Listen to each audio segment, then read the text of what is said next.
Tak ada yang tahu, wanita sederhana yang berdiri di depan kios kopi kecil itu sebenarnya pewaris perusahaan miliaran. Hari ini, ia menyamar demi satu hal, mencari cinta yang benar-benar tulus. Namun, ia tak pernah menyangka, pria yang melayaninya itulah yang mengubah seluruh hidupnya. Alena, janda kaya pemilik perusahaan kopi raksasa, lelah dijadikan objek perebutan harta dan perhatian palsu. Ia memutuskan menyamar sebagai wanita biasa dan bekerja di kios kopi kecil. Di sana, ia bertemu Raka, pemuda tampan, sederhana, pekerja keras. Raka memperlakukan Alena apa adanya, tanpa tahu identitas aslinya. Hubungan mereka mulai dekat, namun muncul seseorang dari masa lalu, Arman, mantan asisten suaminya yang tahu siapa Alena sebenarnya dan berniat memerasnya. Konflik memuncak saat identitas Alena terbongkar di depan Raka. Apakah Raka akan tetap mencintainya atau menganggap semuanya kebohongan? Hari ini aku kembali duduk di sudut kafe kecil ini. Tempat yang entah mengapa membuat hatiku lebih tenang dibandingkan ruang kantorku yang luas dan penuh tekanan. Sejak kepergian suamiku, hidup terasa seperti rangkaian tamu yang datang hanya untuk menghitung apa saja yang kutinggalkan, bukan apa yang kurasakan. Ada terlalu banyak tangan yang seolah ingin membantu, tapi semuanya menatapku dengan cara yang sama. Seolah aku hanyalah pintu menuju kekayaan, bukan manusia yang masih punya hati. Itulah alasan aku memilih menyamar, mengikat rambutku sederhana, memakai baju yang tak mencolok, dan hanya menjadi seseorang yang tak dikenal siapapun. Dan disinilah aku bertemu dia, Raka.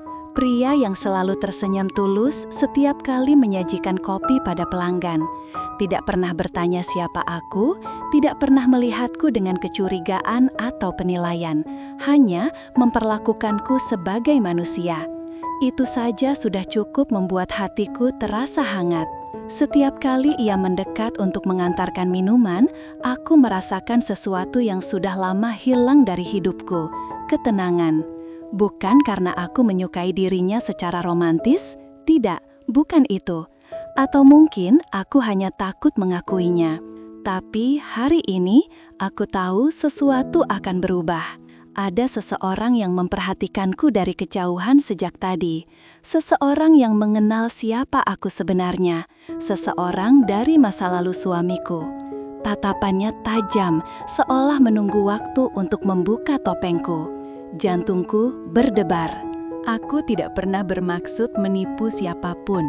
Aku hanya butuh kesempatan merasakan hidup tanpa dilihat sebagai pewaris perusahaan, tanpa dibebani label, tanpa dihitung nilainya.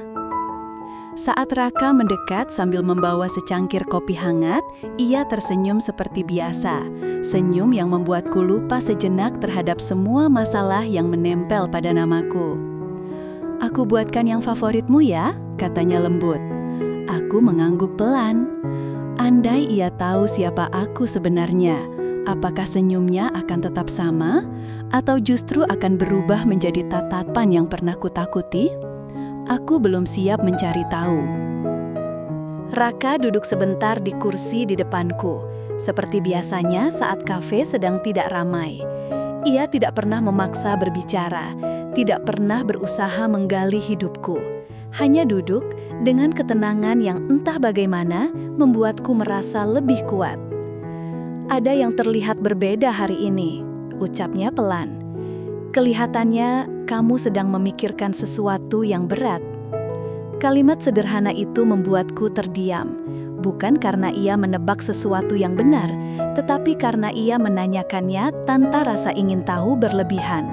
Ia tidak menuntut jawaban, tidak memaksa cerita, hanya menunjukkan kepedulian. Aku tersenyum samar, sedikit lelah. Raka mengangguk pelan. Tidak ada pertanyaan lanjutan, tidak ada rasa ingin mencari tahu lebih jauh, hanya penerimaan. Itulah hal yang paling menenangkan darinya. Namun sebelum sempat mengucapkan apapun lagi, aku melihat sosok yang tadi mengawasiku berdiri lebih dekat dari sebelumnya. Wajahnya tidak asing, seorang pria yang dulu bekerja di perusahaan suamiku. Seseorang yang tahu terlalu banyak tentang siapa aku sebenarnya. Tatapan kami bertemu, sekilas namun cukup untuk membuatku merasa dingin.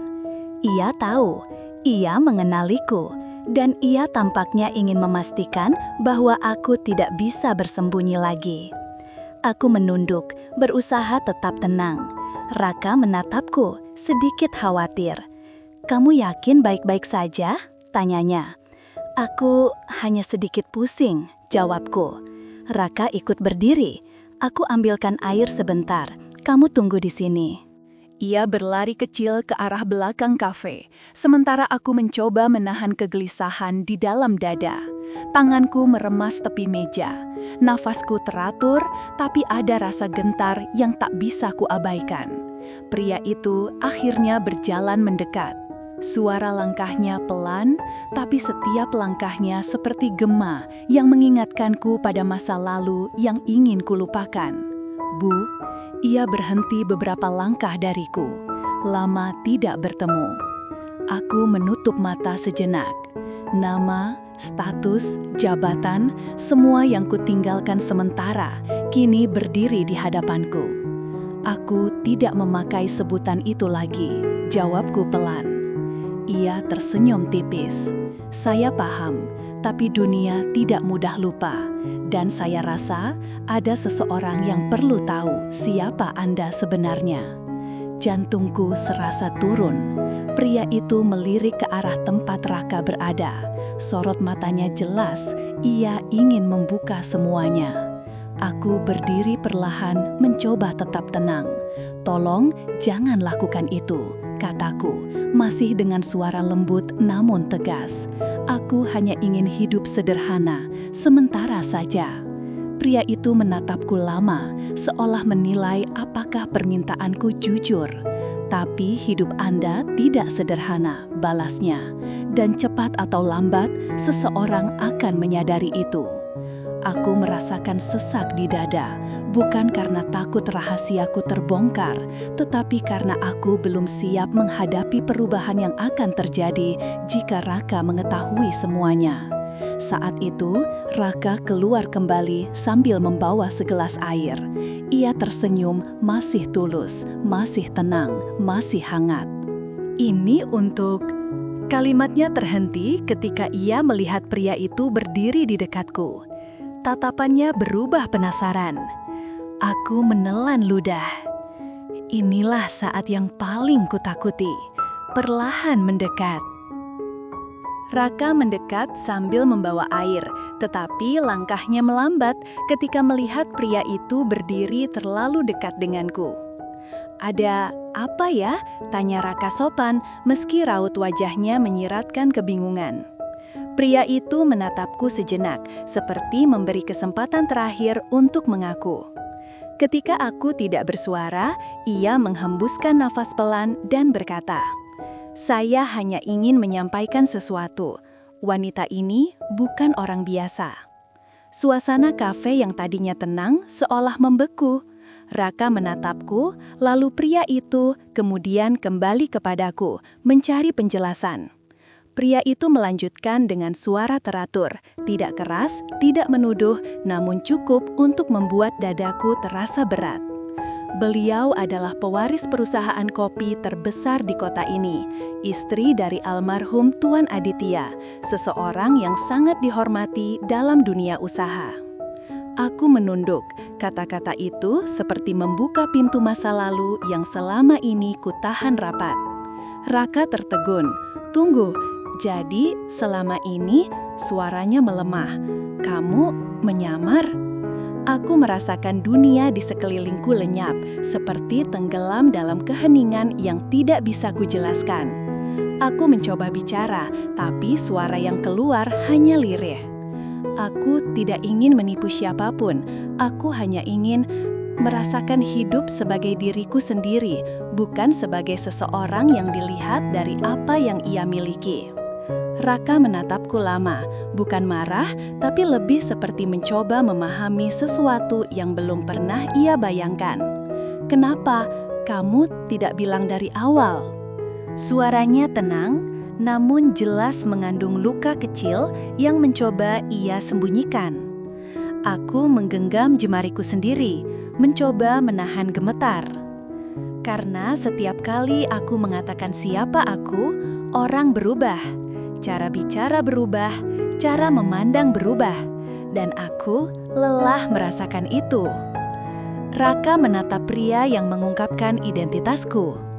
"Kamu datang ke sini cuma buat itu?" tanyanya, masih dengan nada sopan, tapi ada ketegasan yang jarang kulihat darinya. Pria itu tersenyum tipis. "Saya hanya melakukan apa yang menurut saya benar." Raka mengangguk kecil. "Kalau begitu, terima kasih sudah memberitahu." Pria itu meninggalkan kami dengan langkah pelan, seolah tugasnya sudah selesai. Kini hanya ada aku dan Raka. Sebuah keheningan panjang menyelimuti kami. Raka duduk perlahan, menatapku dengan mata yang tidak menghakimi, hanya bingung dan sedikit tersakiti. "Aku tidak tahu harus bilang apa," katanya jujur. "Aku tidak marah, hanya merasa kamu menanggung sesuatu sendirian." Aku mengangkat kepalaku, menatap wajahnya. "Aku hanya takut," ucapku. "Takut kalau kamu tahu siapa aku, kamu akan bersikap berbeda." Raka menggeleng pelan. "Aku tidak tahu apakah aku akan berbeda atau tidak, tapi aku berharap kamu percaya bahwa aku bisa menerima siapapun kamu sebenarnya." Kata-kata itu sederhana, tidak berlebihan, tidak dibuat-buat, hanya tulus. Aku menutup mata sesaat, meresapi kalimatnya. Namun di balik ketulusan itu, ada satu kenyataan yang tidak bisa kutolak. Semua sudah berubah. Tidak ada yang bisa kembali seperti sebelumnya. Raka berdiri perlahan.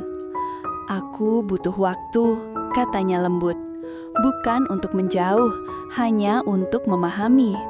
Dan saat ia melangkah pergi menuju bagian belakang kafe, aku hanya bisa memandang punggungnya dengan dada yang berat. Inilah hal yang paling kutakutkan, dan kini terjadi. Beberapa hari berlalu sejak rahasiaku terbongkar. Aku tetap datang ke kafe itu, tapi tidak lagi duduk di meja yang biasa. Aku memilih pojok jauh yang jarang tersentuh cahaya.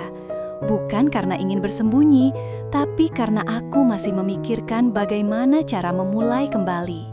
Raka bekerja seperti biasa, senyumnya tidak hilang, tapi ada sesuatu yang lain di sana. Seperti seseorang yang memikirkan terlalu banyak hal, namun tidak ingin membebani siapapun. Dan jujur, melihat itu membuat dadaku terasa sesak. Suatu sore kafe sedang sepi, hujan turun perlahan, mengetuk jendela seperti melodi yang meredam seluruh suara di luar. Aku melihat Raka mengelap meja, lalu ia menoleh ke arahku. Beberapa detik tatapan kami bertemu, tidak seperti dulu, namun tidak dingin juga.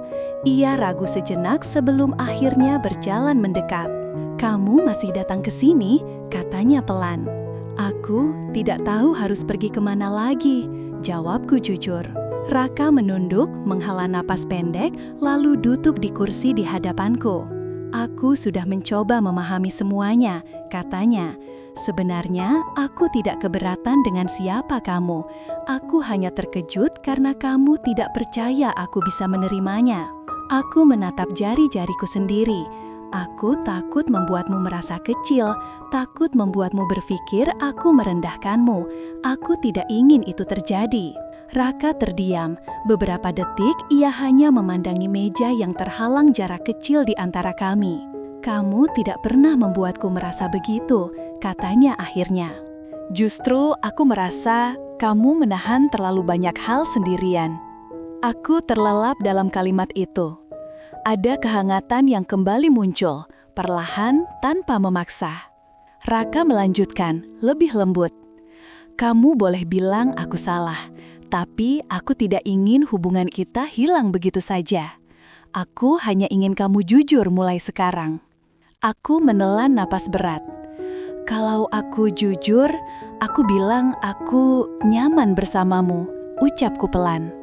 Bukan karena kamu tidak tahu siapa aku, tapi karena kamu memperlakukan aku seperti manusia yang masih punya hati, bukan sebagai pewaris apapun.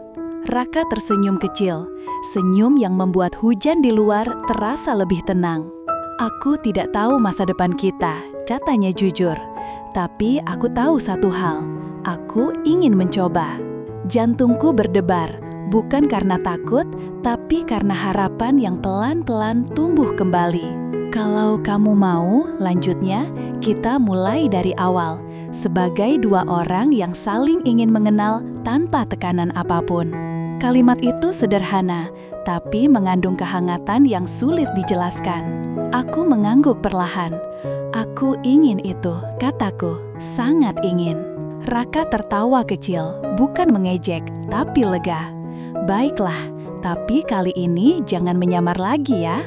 Aku menutup mulut dengan tangan, menahan tawa dan haru yang bercampur. Tidak, aku tidak akan menyembunyikan apapun lagi. Hujan semakin deras, tapi di dalam kafe kecil itu ada kedamaian yang mulai tumbuh kembali. Dan untuk pertama kalinya setelah waktu yang panjang, aku tidak merasa sendirian. Beberapa minggu setelah percakapan kami di kafe itu, hidupku berubah perlahan, namun dengan cara yang tidak pernah kubayangkan. Raka tidak langsung menjadi seseorang yang dekat sepenuhnya. Kami berdua sama-sama belajar, perlahan, dengan langkah yang hati-hati tapi penuh niat baik. Suatu sore, aku datang ke kafe yang hampir tutup. Langit berwarna jingga dan cahaya senja masuk melalui kaca jendela membentuk bayangan lembut di lantai. Raka sedang membereskan meja terakhir ketika ia melihatku masuk. Senyumnya muncul, senyum yang dulu kukhawatirkan akan hilang. Kamu datang di waktu yang tepat, katanya sambil meletakkan lap kain. Ini jam favoritmu kan? Aku tersenyum tipis. Iya, jam ketika semuanya terasa lebih tenang. Aku duduk dan ia membuatkan secangkir kopi tanpa menanyakan pesananku. Ia sudah tahu apa yang kusukai. Saat ia meletakkan kopi itu di depanku, aku menyadari sesuatu. Ketenangan itu kembali, not karena aku menyamar, tapi karena aku diterima apa adanya. Raka lalu duduk di kursi seberangku. Boleh aku tanya sesuatu? Katanya. Tentu. Ia menghela napas pelan. Apa kamu bahagia sekarang? Pertanyaan itu membuatku terdiam lama. Bahagia? Pertanyaan sederhana yang terasa seperti membuka seluruh perjalanan yang kulewati. Kesepian, kehilangan, rasa takut, ketidakpastian, dan akhirnya keberanian untuk jujur. Aku menatap cangkir kopi di depan, lalu tatapan Raka yang lembut. Aku bahagia, jawabku perlahan.